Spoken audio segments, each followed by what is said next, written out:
Zabbuli ey'okuna. Onziremu bwe nkukaabira, Ayi Katonda w'obutuukirivu bwange. Wansumulula bwe nnali mu nnaku, onsaasire, ompulire okusaba kwange. Mmwe abaana b'abantu, mulituusaawo okukyusa ekitiibwa kyange mu nsonyi.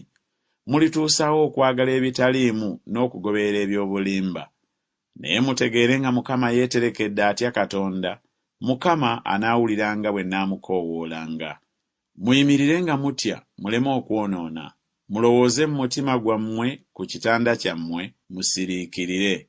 Muweeyo essaddaaka ez'obutuukirivu era mwesige Mukama. Waliwo bangi aboogera nti, ani alitulaga ekintu ekirungi? Mukama, gw'oyimuse omusana ogw'amaaso go ku ffe.